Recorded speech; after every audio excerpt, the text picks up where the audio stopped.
how on earth are we supposed to bring a pirate ship into the sky?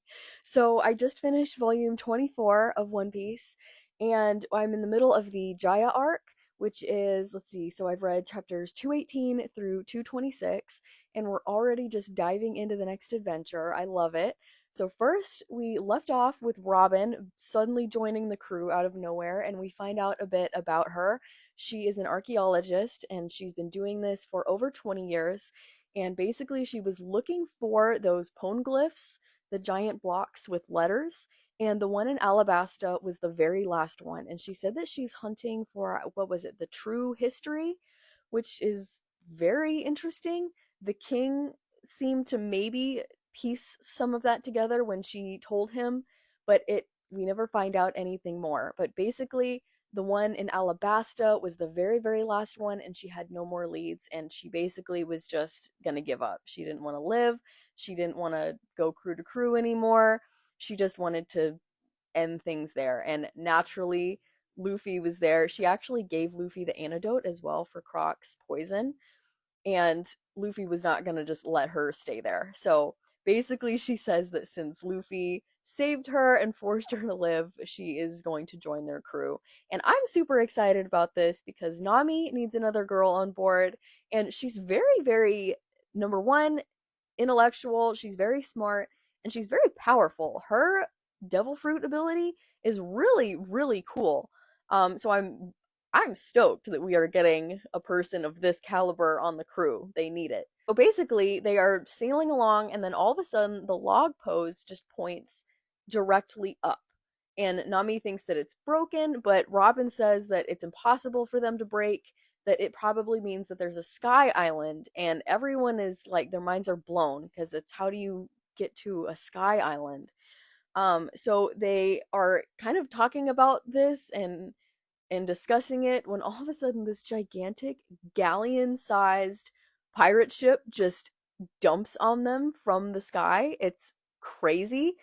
And they're all freaking out, obviously, because this pirate ship came out of nowhere. But they figure, oh, maybe it has a clue about this sky island.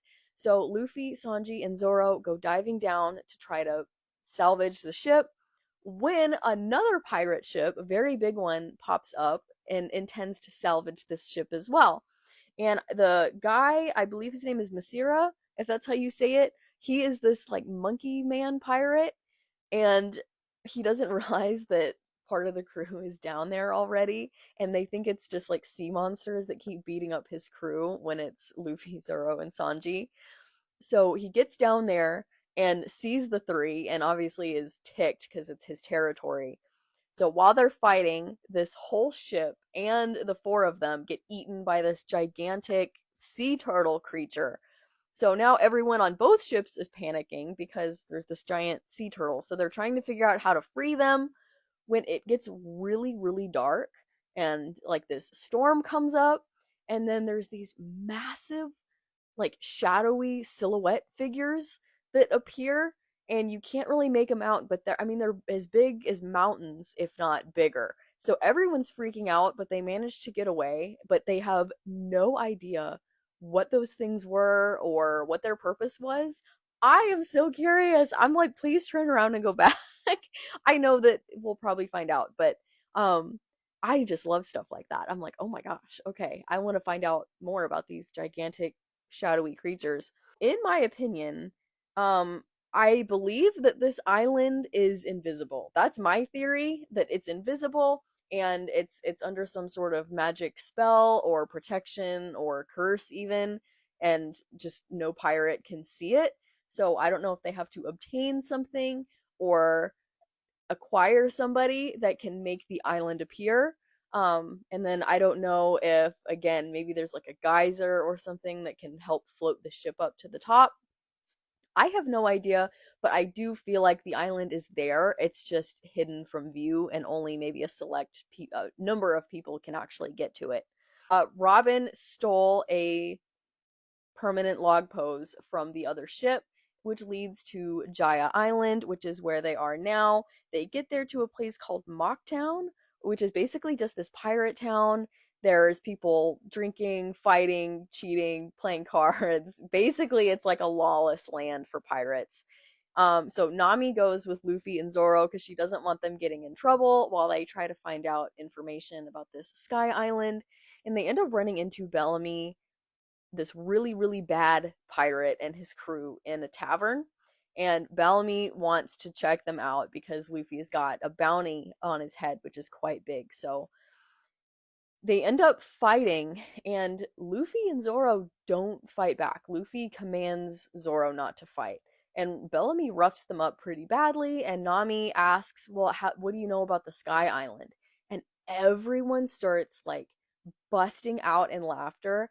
I felt so bad for her. She was so embarrassed, and they were just like making fun of her and calling them stupid for having pirate dreams and things like that, and believing in like the One Piece and things like that. Which sounds, I mean, I guess it makes sense that there would be skeptics because like the One Piece has never been found, so it's essentially legend. But I was surprised to see such a large amount just openly laughing and being like, those are fairy tales. You guys are kids. You're stupid. Believe that Luffy didn't want to fight because he had the flashback to Shanks and to Ace saying, you know, that they were going to meet him again as a better pirate.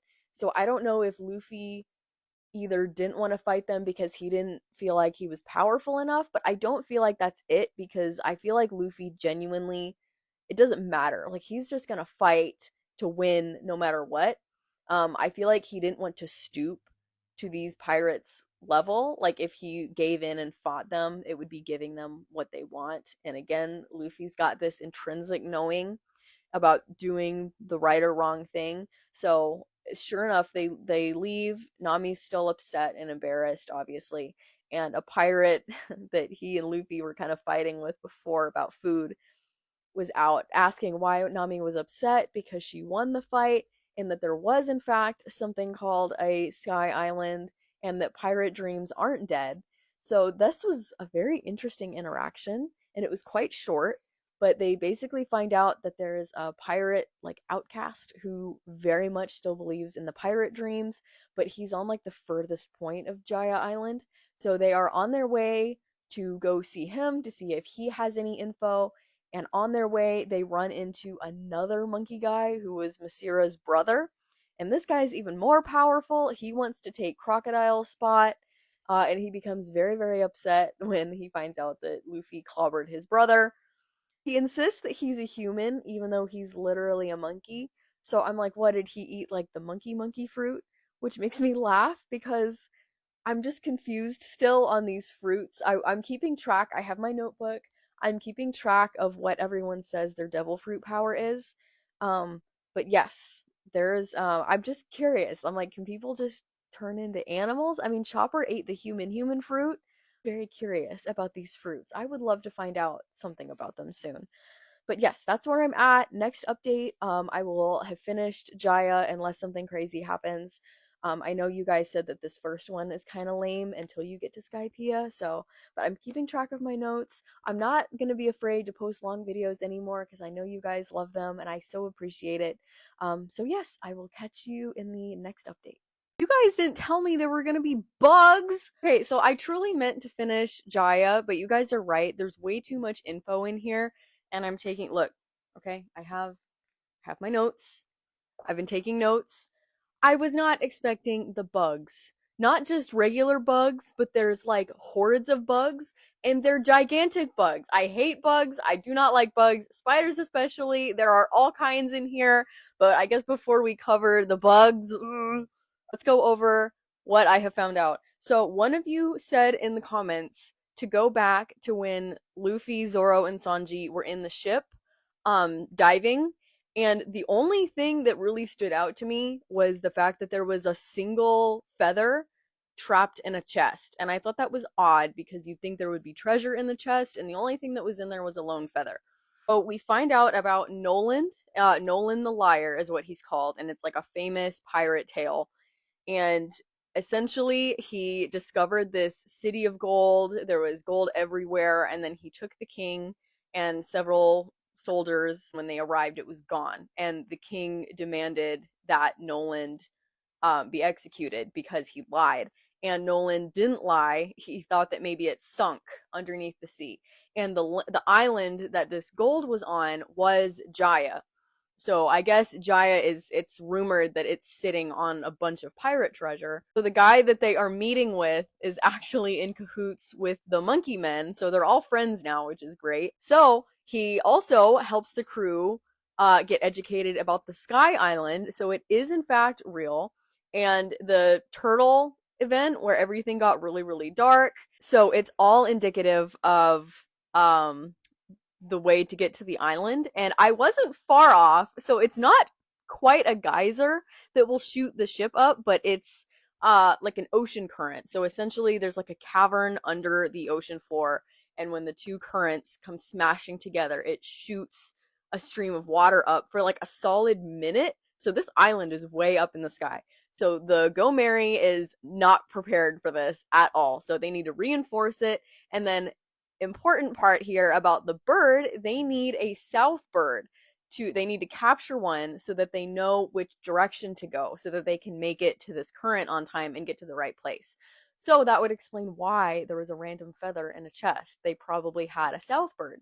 So now they're in the jungle hunting this south bird, and the birds are commanding all of these disgusting insects to fight them. So they're being chased by giant grasshoppers and spiders and ladybugs and centipedes.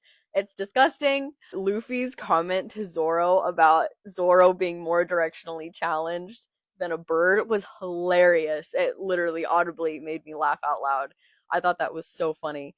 And then he's teamed up with Robin. So the fact that Robin goes, "Oh, that's the way we just came," and he was all mad because he is terrible with directions. Nami hates bugs, and I'm like, girl, I'm right there with you. They're disgusting. And now Bellamy has arrived on the island. This dude needs to stick his tongue back in his mouth. Come on, we're not a toddler. Stick your tongue back in your mouth. So we're gonna have to deal with them, I assume. That's where I'm at. You guys are right. There's a lot of world building and info dumping happening, so I needed to check in. But yes, check in soon. I found out who the cherry pie guy was. The crew got a south bird, and thanks to my beloved Robin and her amazing power. I just love her so much already. So they get the south bird and they go back and they see that all their friends had been beaten up by Bellamy's crew, and their gold ingots and everything were stolen. And naturally, Luffy has absolutely no patience or time for this. He's ticked. So he's like, okay, you guys stay here, work on the Go Mary. I'll be back by dawn so that we can go. He wants to go alone. He can handle it, and the crew's nervous, but Zoro's like, go for it. I don't want to be in your way. So Luffy books it to the town all the way back. And at this point, Bellamy and the crew realize that his bounty is 100 million berries instead of 30 million. And the crew is really scared, but Bellamy laughs and thinks that it's a joke because he's like, there's no way this kid has a bounty of 1 million berries. So Luffy shows up and calls for him to come out so that he can handle business. And he's like, give me the gold back or you're done. And Bellamy naturally is like, you're gonna have to fight me. So I'm like gearing up for this really crazy fight. You guys, Luffy laid him out in one hit. One hit. Luffy made light work of this Bellamy guy. I couldn't believe it. My jaw was on the floor. I couldn't believe it was one hit, and that's it. He had so much aura here. It was so crazy. And then like the look he gives the rest of the crew that like in the first mate, because he was like, I'm gonna fight this kid. Cold. It was so awesome. I loved that whole interaction and scene so much. So Luffy gets the gold, and he's late coming back because of course he found a beetle that he had to go chase. It was awesome. So they get back, and the Merry-Go has wings now, so she can ride the current all the way up. Then we find out about this. We go to this like government war council meeting, and we find out about these like the 5 governors. We see them for the first time, and they want to discuss, I guess Shanks wants to meet up with Whitebeard for some reason, and they don't want this to happen. And they are also trying to find who can replace Crocodile as the 7 warlords. So they have summoned the 7, and I believe only 2 showed up. But one of the warlords that shows up is this guy named Doflamingo, who seems like a complete menace, by the way. Complete menace. His walk is so wacky. I don't know what to make of this guy other than he's bad news. He's pure chaos. I feel like I'm like he can control people's movements. So what did he eat? Like the control fruit? I don't, he makes me very nervous. He's very flashy. I'm nervous. I'm nervous for what this villain has in store for the crew at a later date, because he's bad news. So another guy just randomly shows up here and offers a candidate for Crocodile's position. It's Blackbeard. The guy at the tavern was Blackbeard that Luffy was fighting with. I feel so dumb that I didn't think to catch this, because you see his silhouette in Drum Island, but I guess I wasn't thinking. But like the minute it clicked, I was like, oh my gosh, I can't believe it's Blackbeard. I thought it was just this like nice, you know, random pirate guy, like a bum who was like believing in pirate dreams. I didn't think he was Blackbeard. So the council's like, oh cool, sure, we can replace one evil crocodile villain with this really bad news Blackbeard villain and his pirate crew. So I'm really nervous. So Blackbeard is now after Luffy because he's worth 100 million berries. We also see Mihawk because he wants an update on Luffy and the pirates. There's just a lot going on. So I don't know why Shanks wants to meet up with Whitebeard. It's something important. He sends a messenger to Whitebeard, and Whitebeard rips up the letter. So Shanks is like, I'm gonna have to go to you. By the way, since when is Whitebeard like 9 feet tall? I wasn't expecting this dude to be like a giant. He's huge. And he's got like 8 intravenous IVs. Are they full of alcohol? Because everyone seems to be like, oh, here's an offering of alcohol, or you've had enough. Is this dude just being like pumped with alcohol 24/7? I don't know what to make of him. He seems very menacing, even though he's like bandaged up and he's like got all these IVs in. I don't know what to make of this. Truly, I don't know why Shanks is after him. I don't know. Ace is with Buggy on this random island and they're like partying. I'm like, what is going on? And he told Buggy that he knew how to find the Straw Hats. And again, I'm assuming it's because of that piece of paper that he gave Luffy that's now sewn into his hat. You guys, I can't catch my breath. There's so many developments going on here. So now we've reached Skypiea. I have reached a few chapters in. So that's what I've got so far. I'm so excited to dive more into Skypiea because it just looks so cool. I will talk about their journey up the current as well because that was such an awesome scene in my next update. So love you guys, and I will catch you at the next update. I don't upload for one day and I just miss you guys so much.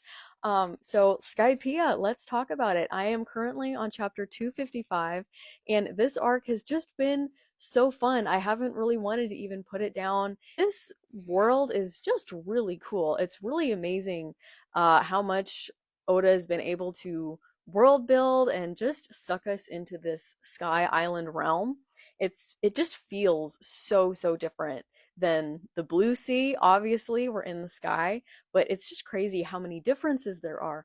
So the crew rides up on the big current, and I just want to say that Nami's moment here, where she says to unfurl the sails because she's the navigator, and they quite literally end up flying up, was such an awesome moment. I just loved it so much.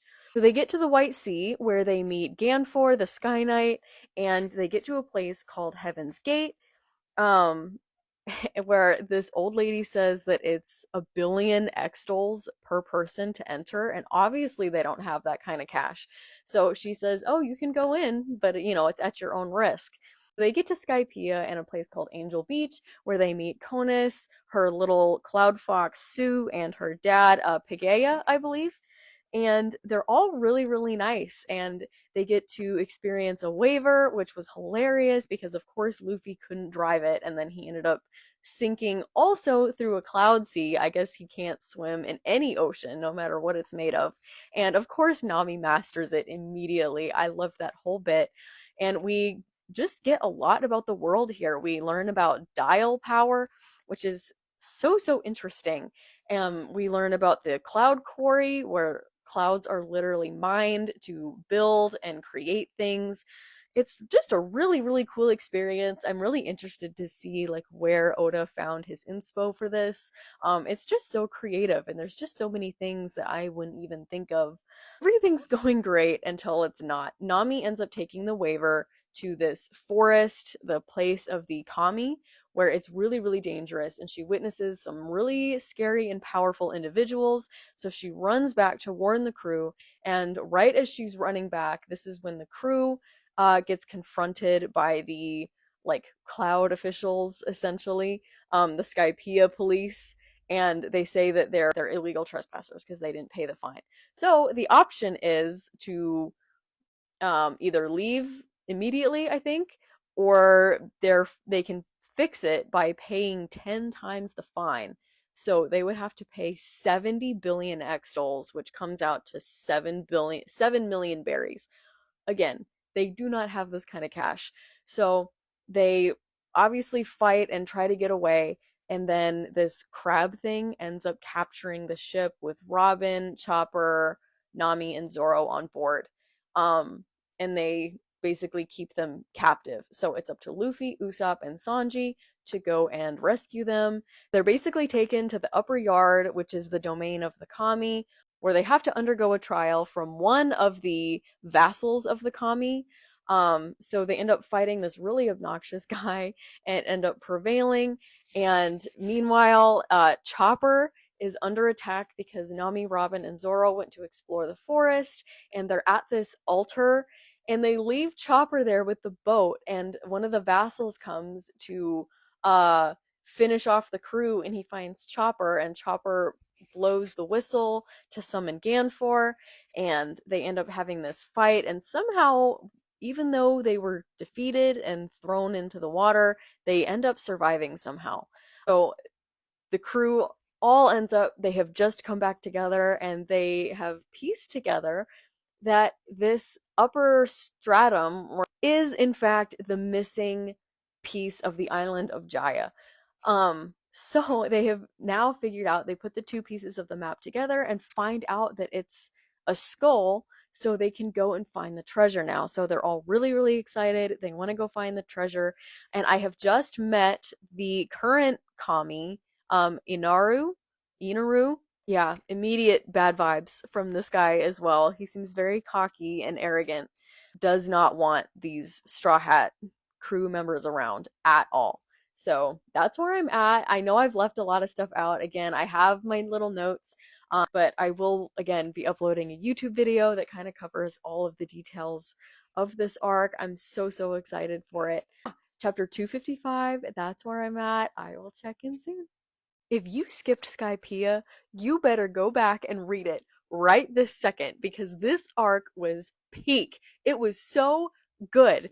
Not only was this comedy gold, there were so many absolutely hilarious moments in this arc, but there were just so many hype moments, intensely emotional moments. There was lore, there was world building. I cannot believe that there are people who don't like it, which, to each his own, that's fine. But I'm just really, really surprised because it was just so good. I think genuinely this arc tops Alabasta for me.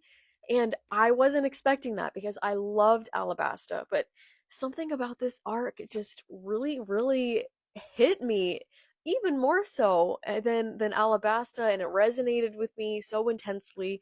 So let's go over some of the great comedy moments, sweet moments, highlights, some theories that I have. I did record my reaction for the last 5 to 7 chapters. I will probably put out a longer reaction video. What you see is genuine. I promise I'm not faking. I don't think I could fake if I wanted to, because that's just weird. Thank you for wanting to see my reactions and being so sweet on the last couple. But yes, so let's get into it. Comedy moments. Oda has my sense of humor here, especially with the crazy facial expressions. So obviously the highlight of this entire arc, comedy wise, was Enel's face. Just complete, what the heck, this random dude is immune to my invincible lightning powers. It was so funny, and I wasn't expecting such a response from Enel. I mean, he's first of all, let's talk about Enel for a minute. I loved Enel. I actually liked him more as an antagonist compared to Crocodile, not because he was any less diabolical. Crocodile just made me mad. He was a great antagonist and I appreciate him. Something about Enel is just likable. His laugh was so goofy, but he is crazy strong and reviving himself with lightning.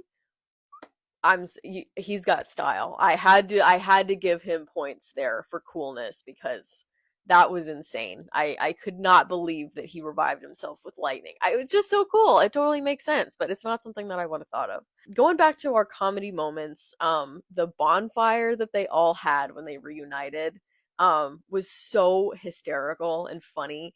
And like Zoro's Tarzan yell, which I want to listen in the anime and hear how it sounds because it was so funny even in the manga.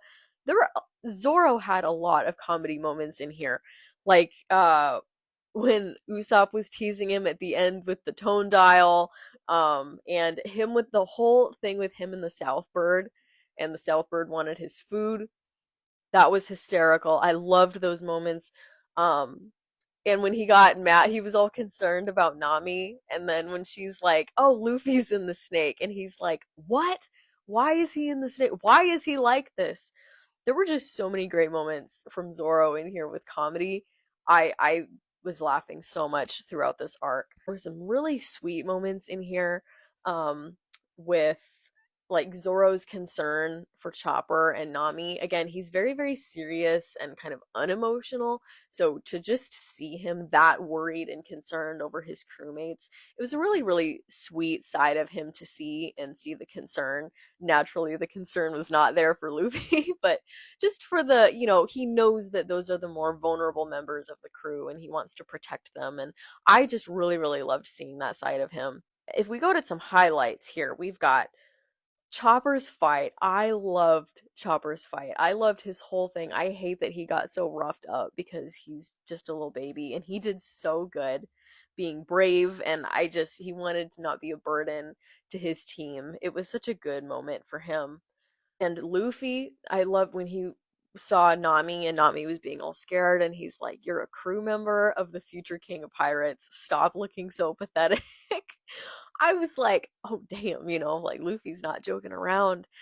He had the serious face and he totally believes it. He's like, "No, like you're with me. You don't need to be scared and pathetic with me because I'm roughing this dude up." And he does. He does it every time. The flashback. Let's talk about the flashback.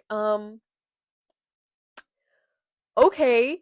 I was like, I was not expecting Noland and Kalgara's whole flashback and relationship and dynamic to just nail me in the feels in the way that it did. I was speechless. Like I finished it and I'm like, wow, okay, this was a beautiful and tragic story. And then, oh my gosh, you guys, when Luffy rang the bell, I was a mess. I was a mess when he rang the bell. Um, it was just it was such a beautifully done story. It was so well done to just feel the relief and the palpable relief, and just like the burden had been lifted after 400 years of fighting and anguish and emotional turmoil, physical turmoil. You could see why Calgara and Noland bonded, because there was such a sense of mutual respect and wanting to do things out of the love for their people, and to just again, and then having the with Wiper and understanding the deep rooted um emotional connection to his ancestors and his people. And not only do they have to protect this bell and the city, which is now lost, but on top of it, trying to connect and fulfill his greatest ancestor's wish that the bell would ring again. It makes sense on why he was so upset and emotional and everything. Sanji's sacrifice as well was so good. Because they were acting like he was gonna have Usopp sacrifice himself, and the fact that he went and did it. Oh my gosh, you guys, how can people not like this arc? There were so many good moments. And Nola, the snake, I was not expecting to feel any emotional attachment to a snake, but I guess Oda is just the biggest empath with animals because oh, I got emotional over a snake. I was crying over a snake. I love Nola, and I'm so glad that she got to hear her bell ring again. This is way longer than I originally anticipated, so I'm going to do a part two, wrapping up my theories and questions. Yes, this is the end of part one. Go to part two. Okay, part two. So that's pretty much all the highlights, at least in my notes. Okay. That I have written down. I would like to do a longer, uninterrupted YouTube video as well on Skypiea because I could deep dive in it all day. So I will have that up at some point when I find the time to sit and record. So theories and questions. And Nell is still here. He was not defeated completely. It showed him kind of going off toward the moon, towards his endless Vars. I wonder if we're gonna see more of him because he seems like too good of a character to just like drop off and leave. So I'm very curious to see what's gonna become of him. And I did think it was interesting because he technically got what he wanted. I mean, he erased Angel Island and he still got his ship and he still got to leave. He wasn't like he didn't get captured by the Navy. He wasn't killed. He wasn't anything. So I don't know. I'm interested to see what'll happen with Enel in the future. So then the next thing was everything with the Poneglyph and the bell. So Robin at the end is reading the hieroglyphs, and it's another weapon about Poseidon, but then she also sees a message from Roger, Gold D. Roger. And I was reading that, and I was like, wait a minute, Gold D. Roger, that's like Monkey D. Luffy. So I was like, oh, that's interesting. Like that's an interesting connection. And Robin was shocked that Roger knew how to read and interpret the glyphs and write them. And he said, like this has been like the purpose of this has been fulfilled. So not only now is the village free of the burden and responsibility from guarding the bell and the Poneglyph, Robin also, she can go to the end of the Grand Line now and make her report, which I'm like, holy cow, like I need to know more about Robin. Like why is she searching for these in the first place? So very interesting. So I'm curious about Roger and Luffy, and then I get to the end, or I keep reading, and then literally they make the connection. The either it was like the Elder or Ganfor, I think it was the Elder, and they were talking, and he's like, "Oh, Monkey D. Luffy.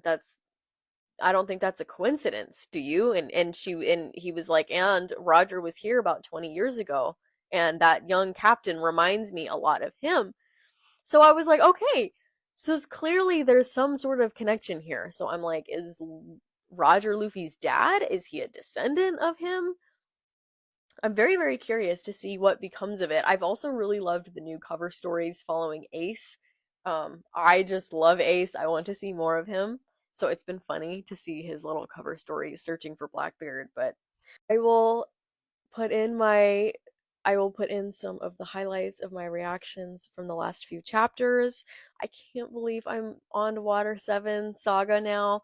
I'm so excited. I love this story so much, and I wanted to say I recently hit 20K, which is insane. It sounds foreign even coming out of my mouth. Like it shouldn't be a thing. And so for my book people that have stuck around for this, thank you. For all you new One Piece people, thank you. This story has done so much good for me. I love it so much. It's the highlight of my day when I post a video and I get to talk with you guys and geek out about this in such a positive way. It's been such a blast. I'm so glad I still have so much left to go, but yes, love you guys. Thank you. I'll catch you at the next update.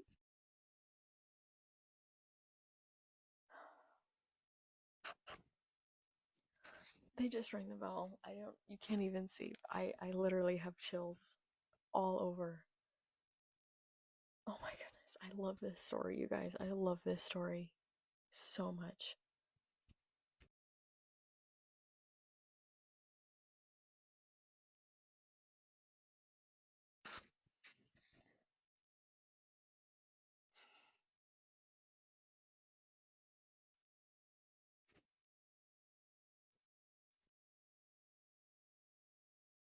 You guys, I can't keep doing this.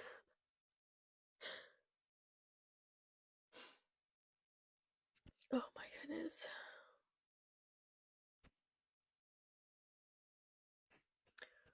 Noland and the true story of Noland was just so beautiful. I loved that flashback so much. Um and just after 400 years of just pain and anguish, it's just to hear the bell, and it's such a beautiful thing. It's the same feeling as Alabasta when the rain started to fall. I don't know. It's amazing how Oda is able to just write and capture these beautifully and so intensely emotional moments. You can feel the relief from all sides and the emotions, and it's just so beautiful. I love this story so much.